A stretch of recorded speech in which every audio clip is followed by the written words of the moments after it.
জিয়া নাই, জিয়া সারা বাংলাদেশ, জিয়ার শহীদ। কিসের সংস্কার? শেখ হাসিনা পালিয়ে যাওয়ার মধ্য দিয়ে বাংলাদেশের 70-80% সংস্কার হয়ে গেছে। আসছে রোজার মধ্যে নির্বাচনী রোডম্যাপ নিয়ে সুস্পষ্ট ঘোষণা না পেলে ঈদের পর বৃহত্তর আন্দোলনের হুঁশিয়ারি দিয়েছেন বিএনপি চেয়ারপারসনের উপদেষ্টা ও সাবেক সংসদ সদস্য হারুনুর রশিদ।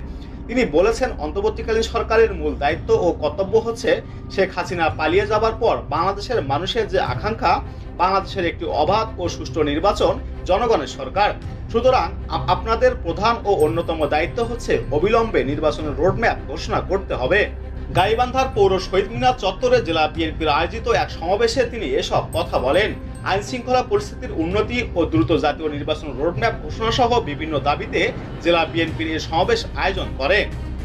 সভায় জেলা বিএনপি সভাপতি মইনুল হাসান সাদিকের সভাপতিত্বে অন্যান্যদের মধ্যে বক্তব্য দেন বিএনপির রংপুর বিভাগের সাংগঠনিক সম্পাদক আসাদুল হাবিব দুলু, কেন্দ্রীয় বিএনপির গ্রাম বিষয়ক সম্পাদক আনিসুজ্জামান খান বাবু, বিএনপির রংপুর বিভাগের সহ সাংগঠনিক সম্পাদক আব্দুল খালেক ও আমিনুল ইসলাম, জেলা বিএনপি সভাপতি সাধারণ সম্পাদক ও মাহমুদুল নবী টিটুল।